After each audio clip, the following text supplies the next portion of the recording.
Երազիմ երկիր հայրենի հոգսեր ալչատ հույսդ մեծ քարքարոտ երկիր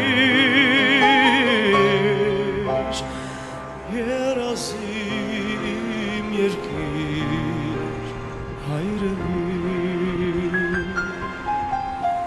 հոգսեր ալչատ հույսդ մեծ քարքարոտ երկիր ես մի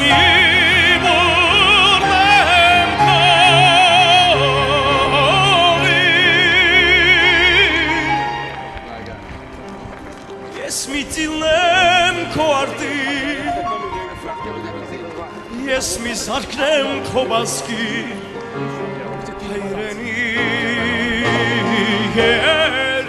Nous sommes acteurs. Chaque nuit, je sombre, mon rideau. Non, non, petite fourmi. Parce que besoin de présenter, besoin d'expliquer. On est tout content, c'est tout prêt. Quand est-ce qu'il ouvre là, non? Monsieur le ministre, je suis venu en ami et pas en tant que membre du corps préfectoral. Nous connaissons Toros depuis 25 ans. Voilà, du temps j'étais directeur de cabinet dans la Drôme où il y avait une très forte communauté arménienne et on s'était retrouvés à l'époque. Bon, correct. Super. Correct. Mais il y a là un monument à la Shoah, un peu plus loin. Je ne sais pas pourquoi il n'y a rien pour le voir. Merci.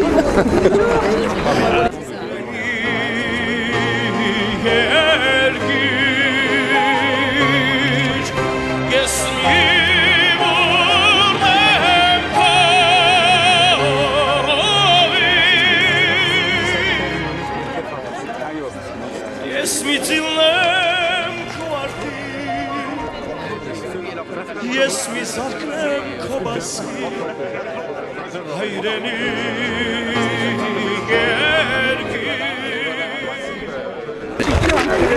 Pardon. À mon avis, il y a le projet pour les jumelages aussi. Oui. David Hachani. Merci. Tout d'abord, découvrir une œuvre d'art de M. Rasklan Toros. Cette sculpture est dénommée l'Aigle d'Arménie. Puis ce sera la partie consacrée aux allocutions officielles. Mais tout de suite, donc, nous allons découvrir, et pour cela, je demande à Monsieur le Président du Club franco-arménien, à Monsieur le maire, à son Excellence Monsieur l'ambassadeur de la République d'Arménie en France, à Monsieur le député et à Monsieur le sous-préfet de bien vouloir approcher de la sculpture, s'il vous plaît, afin de la dévoiler.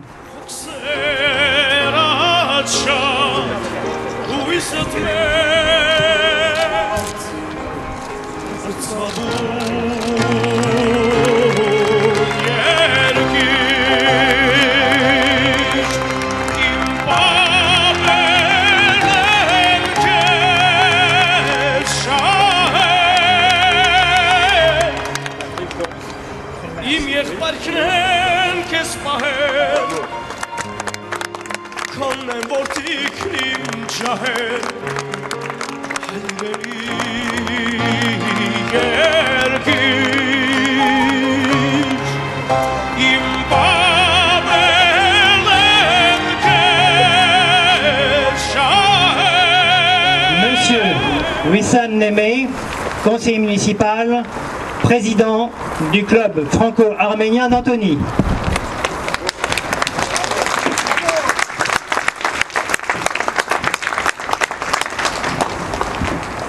Monsieur le sous-préfet, monsieur le député président du département des Hauts-de-Seine, monsieur l'ambassadeur d'Arménie, monsieur le représentant du Haut-Karabakh, messieurs les présidents du CCAF, mesdames, messieurs les élus, mes chers amis. Merci d'être venus si nombreux ce matin pour assister à la manifestation la plus emblématique que nous organisons en hommage au centenaire du génocide arménien. Nous avons commencé à travailler sur ce projet au mois d'octobre 2013. Dès le début, on savait précisément ce qu'on voulait. On voulait une œuvre tourné vers l'avenir sans oublier le passé. L'Aigle d'Arménie de Rasklan-Toros que nous inaugurons aujourd'hui répond parfaitement à nos attentes. Avant de vous présenter Toros, je voudrais dire 2 mots sur le domaine du parc de Sceaux. Classé au monument historique, le domaine départemental de Sceaux a été conçu par le plus célèbre des jardiniers français, André Le Nôtre. Le département des Hauts-de-Seine a acquis ce domaine en 1923 dans un état quasi sauvage. Depuis, il a su restaurer et conserver tout son prestige.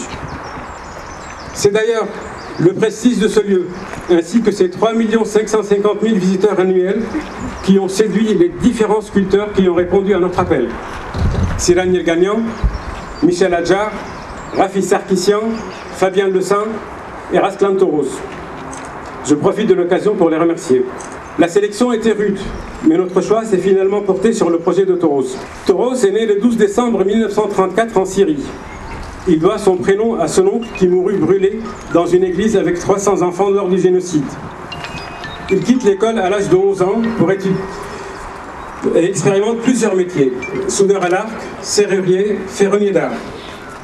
En 1967, il rejoint la France pour étudier l'art, mais sur les conseils de ses amis, il ne fait pas les beaux-arts et reste autodidacte. On lui doit aujourd'hui plus d'une centaine d'œuvres d'art en France et à l'étranger. Grâce à son talent, il a été nommé chevalier des arts et lettres en 1984, officier des arts et lettres en 1999, chevalier de la Légion d'honneur en 2009, chevalier des Palmes académiques en 2011, et il est également membre d'honneur de l'Académie des Beaux-Arts d'Arménie. Son œuvre, que nous avons baptisée l'Aigle d'Arménie, a retenu notre attention pour plusieurs raisons. Cet aigle, avec un corps d'homme, symbolise parfaitement la force d'un peuple vivant, malgré le génocide, toujours debout et fier. Il regarde vers l'avenir, sans oublier ses racines et son passé. L'aigle est l'un des emblèmes de l'Arménie en référence aux armoiries de la dynastie des Bagratides, du 9e au 11e siècle. Et puis, cette œuvre, comme vous le voyez, s'intègre parfaitement sur ce site. La date d'inauguration ainsi que l'orientation de la sculpture n'ont pas été choisies par hasard. En effet, en 1915, l'Église apostolique arménienne était encore sous le calendrier julien, soit 13 jours de moins que le calendrier grégorien actuel. Le 11 avril 1915 de l'époque correspond donc au 24 avril de nos jours.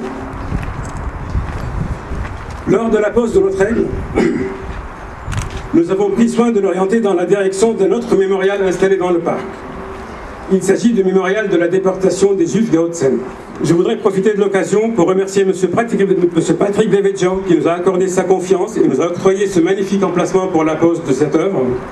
M. Jean-Yves Senant, maire de la ville d'Antony, pour son soutien sans faille. Mme Françoise Wetz, architecte bâtiment de France. Mme Elisabeth Dujardin, directrice des parcs et jardins paysages du département des Hauts-de-Seine. Les équipes techniques du parc de Sceaux, ainsi que nos 97 donateurs, sans qui ce projet n'aurait pas pu être réalisé. Merci. Monsieur Jean-Yves Senant, maire d'Antony. Monsieur le sous-préfet, monsieur le président du conseil départemental, monsieur l'ambassadeur d'Arménie, chers amis du club franco-arménien, nous inaugurons ce matin dans le parc de Sceaux, mais sur le territoire d'Antony, un monument qui est à la fois beau et emblématique. C'est une œuvre superbe d'un grand sculpteur, Rasklan-Toros, ici présent, et c'est une œuvre emblématique. Le parc de Sceaux se prête décidément aux œuvres emblématiques. Il y a une dizaine d'années, le Conseil général, à l'époque, qui a inauguré un monument poignant à la mémoire de la Shoah. Aujourd'hui, c'est l'Aigle d'Arménie qui commémore le génocide. L'Aigle fait partie des armoiries de la République d'Arménie. Il rappelle l'une des rares périodes heureuses de l'histoire mouvementée de ce pays. Et l'attitude que lui donne Toros va bien au-delà de ce rappel. Cet aigle qui bombe le torse, c'est l'âme de l'Arménie. Toujours fier, toujours tourné vers l'avenir, comme l'a dit Wissam, malgré les vicissitudes de l'histoire, malgré les invasions, malgré les désastres, malgré les asservissements, malgré les dispersions, les massacres et le génocide. L'Arménie a eu la malchance, en effet, d'être implanté sur un territoire qui est le lieu de passage de toutes les invasions et d'être en position de charnière entre l'Orient et l'Occident. Cela lui a valu pendant 2 millénaires, plus de 2 millénaires, d'être perpétuellement disputé, partagé, dépecé par des empires concurrents, par les Romains et par les Parthes sous l'Antiquité, par les Byzantins et les Perses, par les Byzantins et les Arabes, par les Ottomans et les Perses, et pour finir par les Ottomans et la Russie. L'Arménie a vu passer aussi les Mongols sous Gengis Khan et sous Tamerlan. Ces guerres qui se sont déroulées sur son territoire, ces invasions successives ont régulièrement détruit ses villes, ravagé ses campagnes, massacré ses habitants, qui de temps en temps en plus ont été déportés, soit vers l'Asie mineure, soit vers la Perse. Ces terribles péripéties auraient pu faire disparaître le peuple arménien.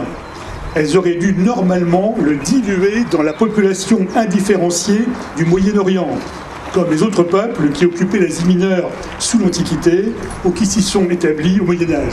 Il n'en a rien été. Dispersés, minoritaires partout, les Arméniens ont réussi à conserver au fil des siècles leur identité propre. Première nation à se convertir officiellement au christianisme en 301, avant l'Empire romain, ils s'y sont toujours restés fidèles, alors que leurs voisins se convertissaient à la religion du vainqueur, qu'il soit perse ou arabe. Cette fidélité au christianisme leur a valu d'être considérés pendant des siècles par le pouvoir comme des habitants de seconde zone et de payer des impôts que leurs voisins musulmans ne payaient pas. Le peuple arménien ne s'est jamais résigné à la destruction comme à la servitude, mettant à profit de temps en temps les circonstances pour faire revivre son indépendance, comme au Haut Moyen-Âge, sous la dynastie des Bagratides, dont l'aigle était le Sambaï. Dans les empires dont il faisait le plus souvent partie, la fidélité au christianisme et à la spécificité arménienne ne l'empêchait pas de participer à la vie politique comme à celle des affaires. Plusieurs empereurs byzantins ont été arméniens, de même que des vizirs ou une bonne partie des banquiers et des marchands de Constantinople, sous l'Empire ottoman. Et les paysans arméniens d'Anatolie vivaient en paix avec leurs voisins musulmans. Cette cohabitation pacifique n'a pas résisté à la montée des nationalismes à la fin du XIXe siècle. Les Arméniens, qui refusaient de se fondre dans la nation turque en formation, ont été progressivement considérés comme un corps étranger accusé de surcroît de complaisance envers l'ennemi russe, de plus en plus menaçant, un corps étranger dangereux qu'il fallait donc éliminer à tout prix. Les massacres du sultan Abdülhamid en 1896, qui firent 200 000 victimes, sans susciter d'autres réactions en Europe que des protestations diplomatiques, ont été le prélude du génocide de 1915, puis des massacres qui lui ont succédé en 1919 et 1921, notamment en Cilicie.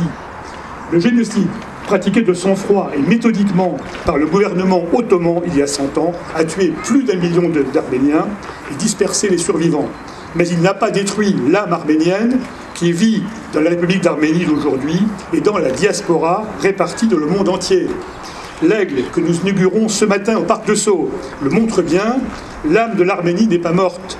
100 ans après le génocide qui devait la faire disparaître à tout prix, à tout jamais, l'Arménie vit ici à Antony comme elle vit dans toutes les villes de France, d'Europe et d'Amérique.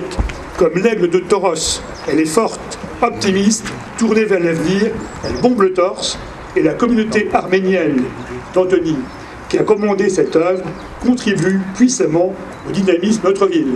Je vous remercie. Son Excellence, M. Vigen Chidetchian, ambassadeur de la République d'Arménie en France.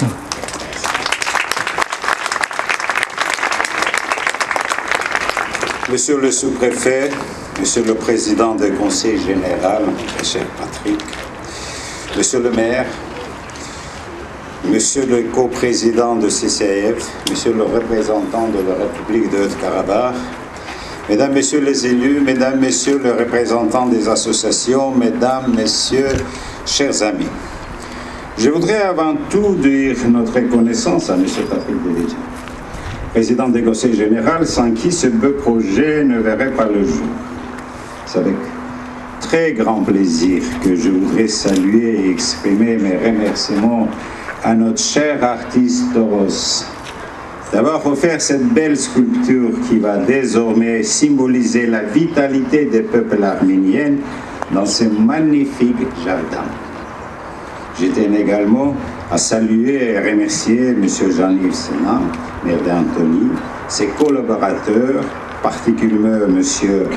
Vissamnem, tous ceux qui ont contribué à excellente qualité de riches programmes des manifestations consacrées au centenaire du génocide arménien à Antony, qui vient d'officialiser sa coopération avec l'Arménie à travers un jumelage avec David Hachem. Ce riche programme, Monsieur le Président, Monsieur le Sous-préfet, Monsieur le maire, Mesdames, Messieurs, ce riche programme, c'est aussi grâce à votre magnifique soutien, qui est un témoignage fort de votre attachement aux valeurs universelles. Et les citoyens de l'Arménie n'oublierait pas. Et vos citoyens d'origine arménienne n'oublieront pas, non seulement par gratitude, mais aussi parce qu'il y a malheureusement ceux qui, dans leur élan d'aveuglement, de déni et de négation, nous le rappellent encore et encore. En réalité, la démarche négationniste est simple. Essayer de prouver qu'il n'y a pas de crime et donc il n'y a pas de coupable. Mais il ne faut pas oublier qu'il y a aussi des victimes. Et les victimes sont là. Ce sont non seulement ceux qui ont été assassinés et déportés, mais aussi les générations qui emportent encore aujourd'hui la douleur. Mesdames, Messieurs, chers amis, le 24 avril, c'est une journée de douleur et de reculement pour tous les Arméniens, où qu'ils soient dans le monde. Face à cette douleur de mémoire, des descendants de rescapés des génocides arméniens, certaines, essayaient de nous donner aujourd'hui encore des leçons. C'est de passé, nous dit-on. Mais est-ce que vraiment de passé? Quand on regarde la carte aujourd'hui, on constate que dans notre région, peut-être rien n'est de passé. Et le passé est souvent beaucoup plus présent dans notre région que le présent. Et puis, ce n'est pas il y a 7 ans que les esprits libres, comme les Randing, ont été assassinés. Il faut que les Arméniens pardonnent, nous dit-on. Mais comme d'une manière générale, pour être pardonné, faut-il quelqu'un qui demande pardon? Les Arméniens vivent trop dans leur mémoire, nous dit-on. Oui, mais la mémoire, ce n'est pas une maladie génétique. C'est un devoir. C'est le devoir de chacun lorsqu'il s'agit de crimes contre l'humanité. Et le crime contre l'humanité, ce n'est pas l'affaire seulement du peuple arménien, mais de toute la famille des nations et peuples, y compris, et peut-être en premier lieu, le peuple turc. Car la grandeur d'un peuple n'est pas mesurée par son nombre, mais par sa capacité de regarder de face des pages sombres de son histoire, de regarder de face la vérité, de pouvoir enfin regarder dans les yeux de ses voisins, de toutes les familles, des peuples et les nations sans aucun sentiment de supériorité ou infériorité, ce qui revient au final au même. Merci.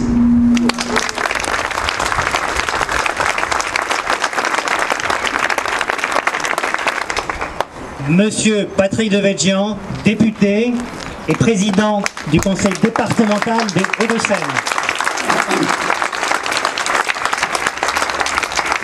Monsieur le sous-préfet de l'arrondissement d'Antony, monsieur le maire d'Antony, madame la conseillère générale d'Antony, Toros, messieurs les deux coprésidents, Mourad Papazian et Arat Oranian du CCAF, chers amis, ceux que j'oublie, merci de votre présence nombreuse et forte en ce centenaire du début du génocide. Je voudrais donner une explication à la présence de ce monument dans le domaine départemental de Sceaux, qui, malgré les origines du président, n'est pas la cause principale de cette présence. Même si, évidemment, je l'ai vu et accueilli avec sympathie. Simplement par une anecdote et un rappel. Le 24 avril 1915 a commencé le génocide des Arméniens par l'arrestation et l'exécution quasi immédiate de tous les intellectuels, de tous les représentants communautaires en Turquie. Un mois après, la France, et c'est son honneur, a notifié à la Turquie qu'après la guerre,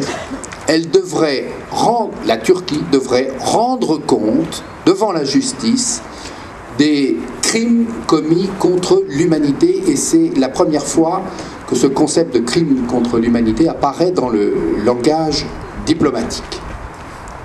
Et par conséquent, la France a joué dès le début, et nous citoyens français, on est fiers de ça, a joué un rôle essentiel dans ce travail de mémoire que nous poursuivons aujourd'hui. À partir du 24 avril 1915, les Arméniens ont commencé à être déportés vers le désert de Syrie, de plus en plus nombreux. Abandonnés au milieu du désert, leurs ossements ont blanchi avec le temps sous le soleil.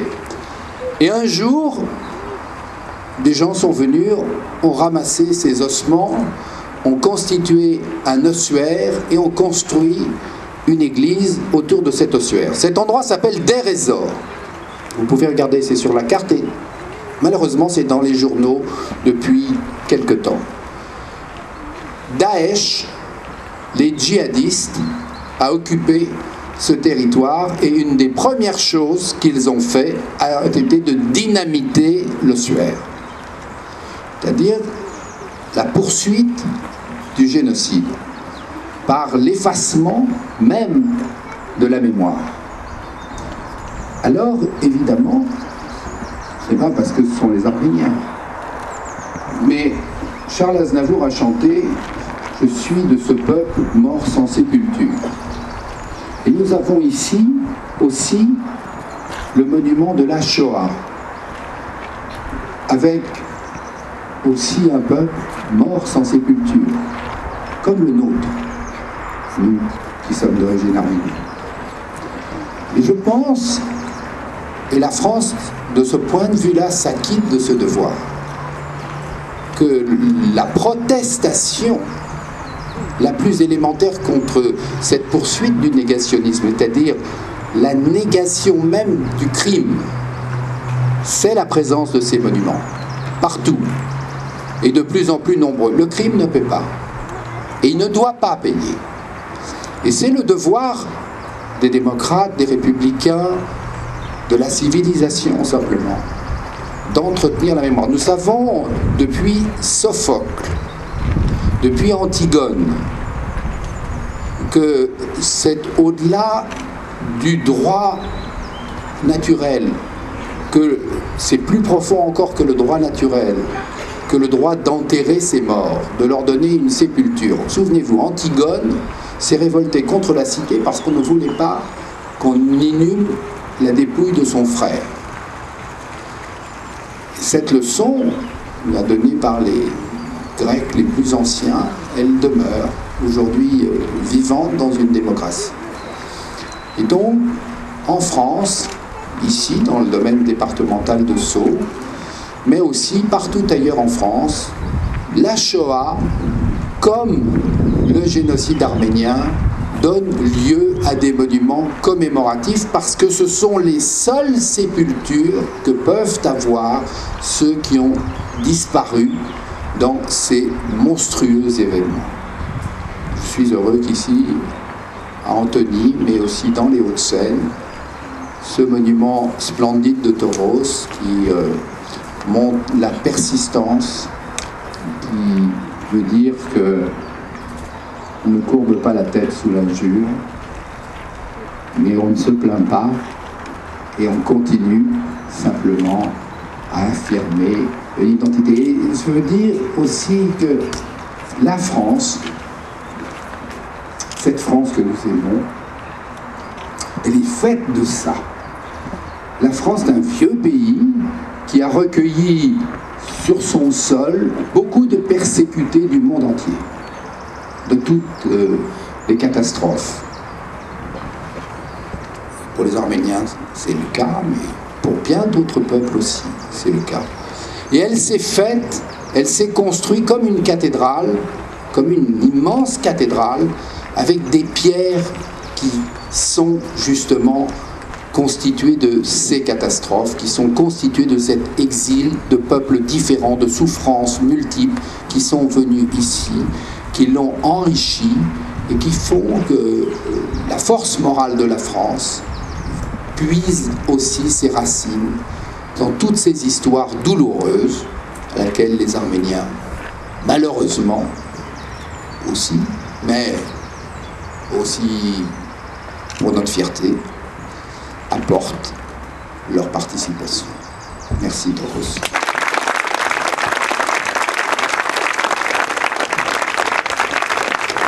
Représentant Monsieur le Préfet des Hauts-de-Seine, Monsieur Jean-Pierre Guardiola, sous-préfet de l'arrondissement d'Antony.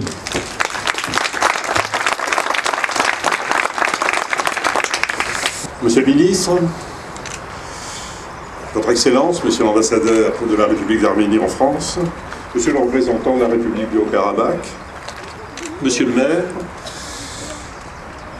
Monsieur le président du club franco-arménien d'Antony, Monsieur Toros, Mesdames, Messieurs, vous êtes conscients, comme moi, de la difficulté qui est la mienne de prendre la parole en cette circonstance après M. Devedjian. Je n'ai pas l'intention de rivaliser d'éloquence avec vous, Monsieur le ministre, sur un sujet qui vous touche personnellement et dont vous êtes l'un des porte-paroles, sans doute le porte-parole le plus éminent. Mais je vous remercie néanmoins de me permettre d'exprimer, en tant que représentant de l'État dans l'arrondissement, toute l'importance que la France reconnaît à la commémoration du centenaire du génocide des Arméniens. Le 24 avril prochain, le président de la République, M. François Hollande, assistera lui-même à Erevan aux cérémonies de commémoration. Il a déclaré le 28 janvier dernier devant le Conseil de coordination des organisations arméniennes de France qu'il s'y rendrait, non pas en son nom personnel, il s'est déjà rendu à Erevan dans le passé, mais au nom de la France. C'est un geste fort.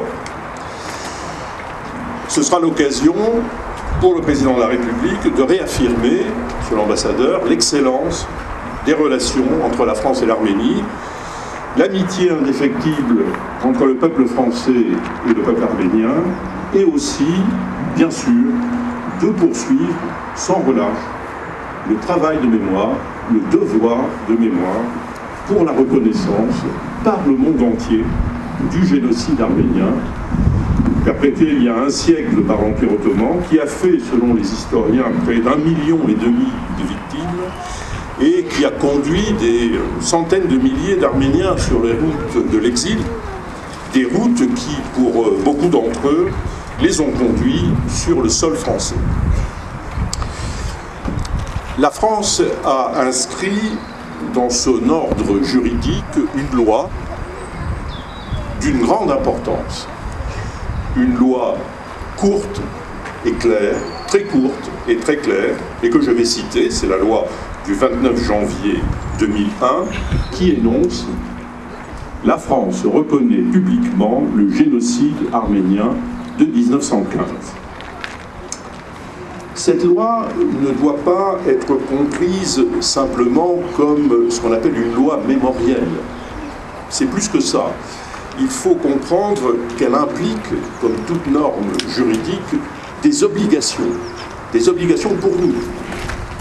Et c'est là que l'expression de devoir de mémoire prend tout son sens. Nous avons en effet un devoir vis-à-vis des descendants des Arméniens victimes de ce génocide. Certains d'entre vous font partie de ces descendants qui sont venus ici, en France, qui ont été accueillis par la France et sont devenus français, sans jamais rien oublier de leurs origines, de leur parcours et de la mémoire qui les lie à ceux qui sont morts dans le génocide. Alors c'est pour répondre à ce devoir de mémoire que la municipalité d'Antony, dont je salue le maire, M. Sénan, et le club franco-arménien d'Antony, dont je salue le président, M. Némé, ont pris l'initiative de faire ériger l'admirable statue, l'aigle d'Arménie, œuvre de M. Rastlan Toros, que je salue également, dont nous inaugurons aujourd'hui l'installation. Je les en remercie et je les en félicite vivement. C'est une très belle œuvre que cet aigle au corps humain qui symbolise la force du peuple arménien, toujours vivant malgré le génocide. Pourquoi cette œuvre est-elle si belle, à mon avis? À mon avis, elle est si belle parce qu'elle bouge. On le voit bien quand on l'observe. Cet aigle qui regarde le ciel est sur le point de prendre son envol. Les plus belles statues, mesdames, messieurs, sont les statues qui bougent. Alors, cette œuvre, ça a été souligné par les précédents orateurs, prend désormais sa place dans le parc de Sceaux, dans la proximité du pupitre des Étoiles, le mémorial de la déportation des Juifs des Hauts-de-Seine, où nous nous réunissons tous les ans à l'occasion de la journée nationale à la mémoire des victimes de la Shoah et d'hommage aux Justes de France. Il est bien, il est bon que le parc de Sceaux accueille désormais les monuments commémoratifs des deux tâches indélébiles du XXe siècle, que sont le génocide arménien et le génocide juif. Les historiens ont d'ailleurs montré que les auteurs de ces deux génocides n'étaient pas sans lien entre eux. Deux génocides qui doivent être nommés en tant que tels et sans cesse réaffirmés, je veux dire, ne pas être niés. Je vous remercie.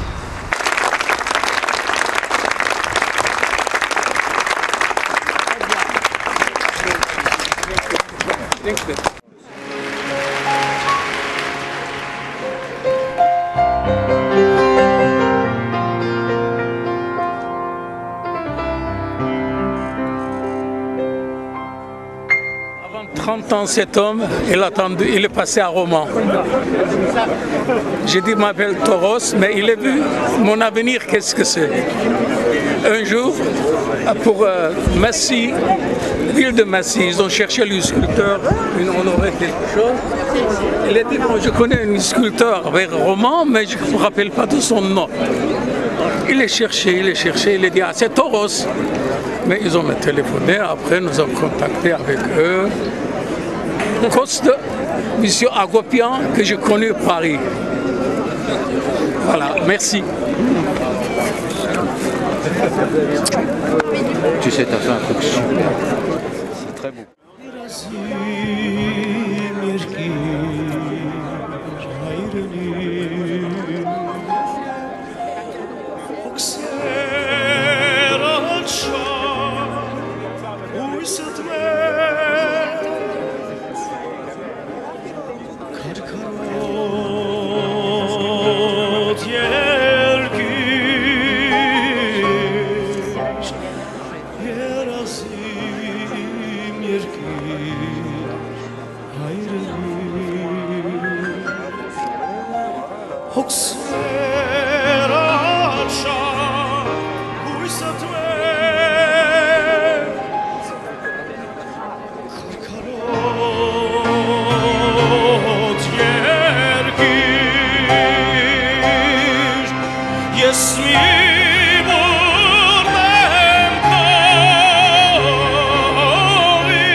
Ես մի զարկնեմ քո բասկի հայրենի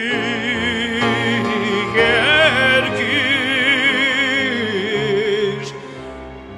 հայ خواستم